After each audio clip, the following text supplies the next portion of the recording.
What's good?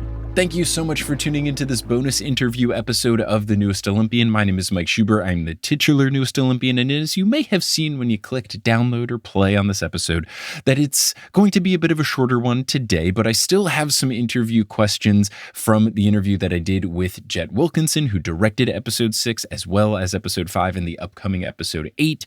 So first we will get into those questions, and then after that I'm going to talk a little bit about some other episode 6 stuff, and then also some fun updates with the podcast. So first, let's get into the Jet questions. The first one that I asked is about the Cracker Barrel billboard that you see in the beginning of the episode. And I would also like to thank every single person who wrote to me to say that they eat a Cracker Barrel all the time after I accused Cracker Barrel of being a money laundering front. And look, maybe they're all in on it, but apparently people do eat a Cracker Barrel. And people have been questioning the fact that I lived in Texas for a decade and never ate a Cracker Barrel. And I'm very happy to report that I surround myself with good people in my life who bring me to restaurants that don't suck. I do appreciate the people who reached out saying that they ate there, but the food was bad, but they ate there as a kid on a car trip. And that really is where Cracker Barrel operates, is that it's just, side of the road food. And I think that's like their main target is just like, well, you're on the highway and you got to eat somewhere. So here's Cracker Barrel. Maybe you like playing that triangle golf tee peg game. Anyway, I asked Jet about the Cracker Barrel billboard. Here is Jet's response. Moving on to episode 6, there was something that I picked up on that I wanted to know if this was just like a fun detail, if this was an intentional thing. When they're driving to Vegas, they pass a billboard and it's for Cracker Barrel, which I think is very thematic in that there are always Cracker Barrel billboards in the US everywhere you're driving.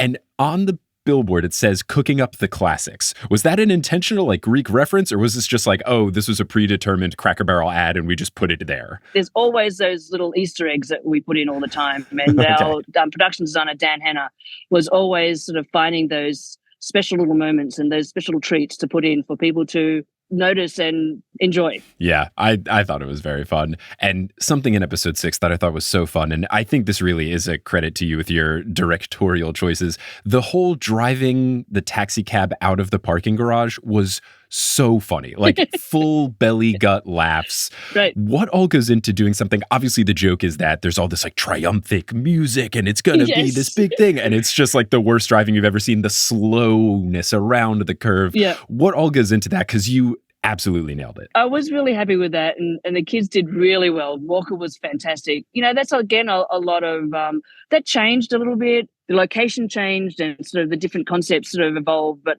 I remember, again, it was John saying it would just be so funny if he thinks he's got this and then he just totally, smashes a car.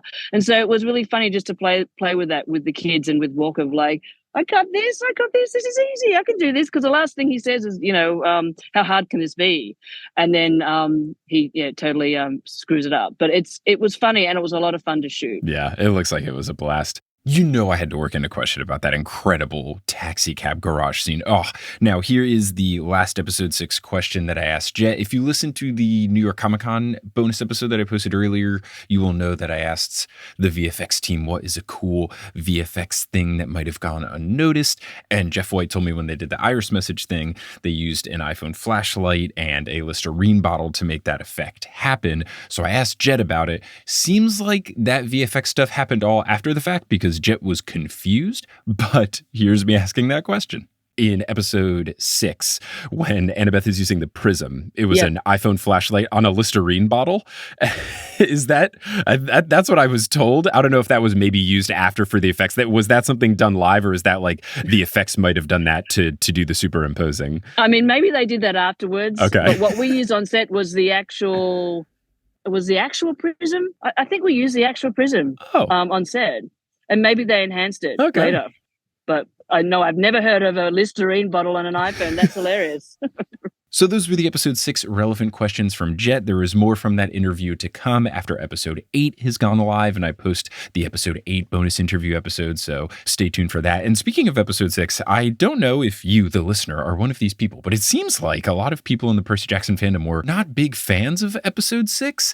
I don't know that this is the case with the average TNO listener. This seems to be more in other places where I don't spend as much time, but apparently there's Reddit threads and TikTok threads and some Twitter threads about how the episode was bad. I thought it was great. I don't understand all of the backlash. There were some changes, but I see no downside into bringing book 5 stuff into book 1 with the Hermes and the Luke of it all. And I've talked about this with other Percy Jackson podcasters, not necessarily on TNO, but I think it's a really smart idea to bring in the book 5 stuff into season 1. I don't think it is a spoiler in any way. I don't think that it waters down the impact of season 1 or the story of the Lightning Thief. I think this is an example of what Rick was saying, where if he could do everything over again, he would probably change some things. And I think that's what happened here. I think it makes sense. And I had even commented about this on the News Olympian when I got to beginning of book 5. They were really laying the Luke backstory on heavy. And it felt a little bit like, oh man, we got to make him more sympathetic. Felt, I don't think truly into too little too late territory, but it was kind of in that vein of like, okay, the intro of book 5 is where we're going to start to have some sympathy for the villain. So I think that this is a perfect opportunity to really cement Luke's backstory and make him more understandable as a villain, and I think more compelling as a villain. So I saw that critique going around. I think that bringing in the main overarching villain stuff makes sense because, I don't know, when Rick is writing these books for the first time, I don't think he knows what exactly the whole big picture plan is. I know that he probably had a thought of it since he's introducing Kronos and Luke and all of that. But as far as the specifics, there's a really good chance he didn't come up with those until far later into creating the series. So to bring it in from the beginning into the first book or the first season, whatever, I think it makes so much sense. So I wasn't bothered by that. I said some of the things that I wasn't as much of a fan of, but I don't think are super crucial, such as them knowing about the Lotus. And I think that that was just kind of where the show had to go based on some of the other decisions that they made. So I think it's fine. I also find it funny that some of the complaints people are making are things that weren't in the book. Some people are like, oh, they didn't eat the lotus flowers. It's like, well, they didn't in the book either. That was just in the movie. But I also think some of the comments and critiques that people have, I would just wait because it is an 8-episode series. This is only episode 6. And there's certain things that might get resolved later. I'm not going to spoil anything here, but that's why my approach throughout this whole season, even when they made changes that I was confused about, my approach has always been, let's just see what they're doing here. Because there's probably a reason. I know there's some people who have been really upset about the 4 pearls thing at the end. It's like, okay, why don't you just wait until the next episode to see what they do with the 4 pearls? So again, I don't really think that this is the average TNO listener. I know that there's some people who are upset with episode 6, and I've seen some of the critiques and commentaries, whether that's on Patreon or the subreddit or whatever. And I think some critiques are valid. I'm not trying to say that you're not allowed to think negatively of the show or have some constructive criticism for the show, but I just think a lot of the things that I've been seeing online about episode 6 and any sort of backlash towards it just feel, I don't know. It just feels like maybe it'll be washed away after people watch future episodes, or it just seems like weird commentary that I don't think necessarily makes sense. Like people saying, oh, like there's no action and stuff. I still think that there was a lot of action. And then also people are like, oh, they took away all the high intensity of the Lotus Casino. I'm sorry, the chapter in the book where like they just like it only exists to be a distraction. I'm confused. I also saw one criticism where people said there was no zebra in the episode, even though it was called We Take a Zebra to Vegas. And I'll be honest, I missed it the first time, but then I went back and looked at it. There's a zebra there. It runs away behind the truck when you see it. So yes, it is there.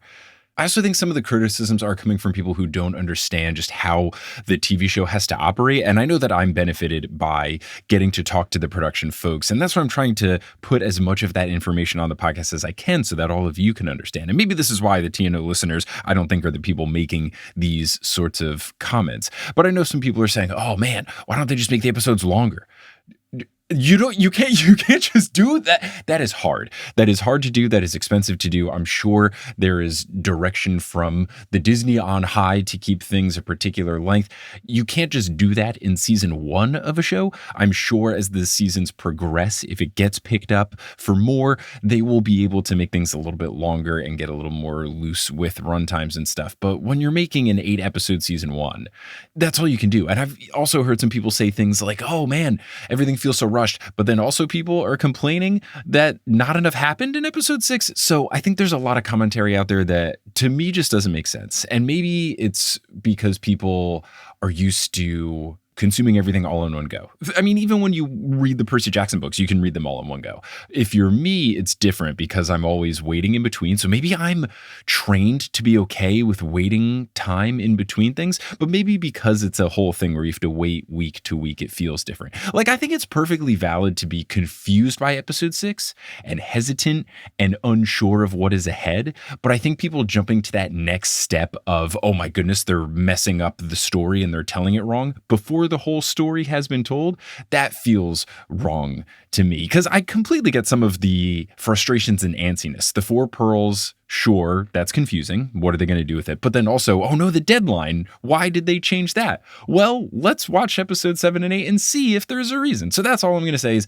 I feel like probably some of these critiques will wash away once people have seen the next episodes. So let's just let that be. But again, if you aren't enjoying the show or if you didn't enjoy episode 6, you're completely allowed to. I'm just trying to give my points to why I think some of the critiques don't line up. But look, that's just my opinion. I'm just enjoying the show. I'm just having fun with it. And I'm not trying to belittle anyone who doesn't enjoy it, but I think I'm just trying to understand what's going into the adaptation. And I'm also trying to have a little bit of patience. So maybe that can help if you're feeling frustrated by the show. But shout out to the few people who have posited that I am being nice about the show because I want to keep my connections as if one, if I said anything negative about the show, they would uninvite me from things, or B, as if the creators of the show don't want constructive criticism. I don't know, whatever. I liked episode 6. I think it's good. And I just would encourage anyone to just wait for the full season to finish before you jump to conclusions about like, oh my goodness, they didn't do the story right and they're messing everything up. Well, they got 2 more episodes, so just see what happens. Also, in regards to episode 6, I did post a reel on Instagram that I thought was very fun, where I did a big deep dive into how levitating was the perfect music selection for the Lotus Casino scene rather than Poker Face, which some people were hoping would have a comeback. So you can go to the Newest Olympian Instagram, which is at Newest Olympian, and you can check out that reel. Another point I didn't make in that reel that a lot of people in the comments pointed out that I think makes sense is that Poker Face, first off, poker maybe makes more sense when the kids are adults as they were in the Lightning Thief movie. These kids are definitely kids. Also, if you know the full chorus of that song, it gets rather explicit, and having that play with the show with 12-year-olds in it maybe doesn't work as well. So I didn't even realize that until people pointed it out in the comments. But yeah, you can check out that and a bunch of other fun stuff I've been posting on Instagram at Newest Olympian. And then I'm also on Twitter at Newest Olympian, been posting some fun stuff there, such as a tweet about how I was scouring the background looking for Darren while everyone else was looking for the D'Angelos. But that was the easy thing to try to look for. I wanted to go niche. Now, with all of that taken care of, let's talk about some fun updates with the podcast before we go here. First up, I will be making a social media post today on the day you're listening about what we're covering in the Florida shows in February. So we have 3 half TNO, half Potterless shows coming up in Gainesville, in Tampa, and Orlando. The content will be different at all 3 of those shows, but me and my guest Johnny Frolickstein will be doing some Percy Jackson brackets. The topics that we're going to be doing for the Percy Jackson portions are a bracket to determine the best non-Persebeth demigod, the best god, and the best weapon in the series. So we'll be doing that. And then for the Harry Potter portions, we're going to do an improvised format of Love is Blind, the Netflix reality TV show. We're going to do one with heroes, one with villains, and one with non-wizard characters. So that'll be a fun time. You can get tickets for those shows at thenewestolympian.com/live. That's also where you can get tickets for the Arizona show in Phoenix that's coming up, as well as the 2 shows in North Carolina and the new Denver show. What? The new Denver show? Well, you lovely people sold out the original Denver show. That is correct. We sold out the Denver show on February 18th, meaning we added an early show. So the sold out show's on a Sunday. We added an earlier show on Sunday as well. And you can get tickets to that at thenewestolympian.com/live. The earlier show is going to be at 4:30 p.m. And I will say the content we're doing at the early show is going to be different from the content at the late show. So if you want to go to both shows, just go to the show, then grab some food, go to the second show, have a big old TNO Potterless day, come through. It'll be a blast. But we are doing an early show. It will be different. So you can see 2 shows in one night and have a fun time. I'll be there at both shows. I'm going to have a good time. But yeah. Thank you for selling out that show, and come through to the early show too. Come on. It's a Sunday. What else are you going to do? So head on over to thenewsolympian.com/live for tickets to all of those shows. And then I have an update about merch stuff. So the beads and the pens and the camp regular person shirts were all out of stock. And by the end of January, they all should be back in stock. For some folks with beads, I believe you were able to place a pre-order for them. I think there's like 140 something pre-orders placed. If you are one of those people who have placed an order at some point in between when we sold out the last time and now, those beads will be in the warehouse, I think by like January 26th, and then they will start shipping them out. So you should be getting them in the near future. And then a restock on the pens and the shirts should be here by the end of the month. So then you can go and purchase those. I think that's everything I have right now for the podcast. We will be back on Wednesday with an episode about episode 7. The guest will be Johnny Frolickstein, and I hope you enjoy that episode. We also have some other interviews in the works with some members of the cast and the crew and the production team. So gonna have some fun stuff going on. We'll probably have a couple of those episodes after the TV show finishes airing. I want to do an episode where I kind of do a full retrospective look back thing about the full season with someone who has only seen the movies and then the TV show, and then someone who has only seen the TV show and nothing else. So really trying to get the full perspective of what was this show like for every level of Percy Jackson fan. So we'll do an episode about that. We have some really fun interviews. And then once all of the TV show stuff is done, we'll get back into covering the movies. So we'll have some episodes about the Sea of Monsters. Then I'm going to do the musical. And then after that, I think we might get right into Heroes of Olympus. So I'm excited. I'm really, really excited. So thank you all so much for listening. I really appreciate it. And until I post another thing to the feed and we cross paths again, I'll see you later.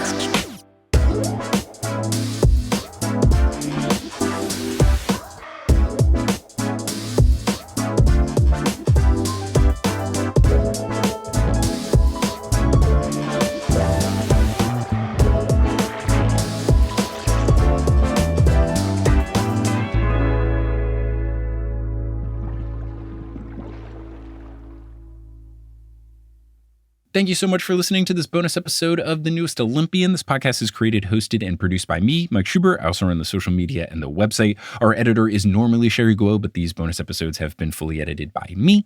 The music is by Bettina Campamanes and Brandon Grugel, and the art is by Jessica E. Boyd. If you're enjoying the show, but you can't get enough, go to our Patreon. We got a whole bunch of bonus content over there. It's thenewsolympian.com/Patreon. We got physical rewards like pins and stickers. We've got digital rewards like bonus episodes and the Patron 5 and all sorts of fun stuff going on there. You get access to the Discord, lots of good stuff. There's also the merch that I had mentioned earlier at thenewsolympian.com/merch, so you can get that stuff, especially once it's all back in stock. The live shows are at thenewsolympian.com/live, and we're on social media at News Olympian on Twitter, Instagram, and Facebook. I've been making some fun reels. It's been a good time. Follow us there. Check out the stuff we've got going on. I'm making good social media jokes, and I think you should check them out. But seriously, thank you all so much for listening. If you want to help out the show in a non-monetary way, talking about it helps. Just posting about it on social media, telling a friend, reaching out to anyone in your life that you think would enjoy the podcast. Just say, hey, there's this podcast called The Newest Olympian. I think you would enjoy it. It's very good. Hey, you've been watching the Disney Plus show and you want to read the books, but you don't actually read the books. Listen to this guy go through the books. He basically reads them to you. Anything like that is awesome, and I appreciate anyone who does that or who has already done it or will do it later down the road. But thank you so much for listening, and until you hear that next episode where we cover episode 7 with Johnny Frolickstein, I'll see you later.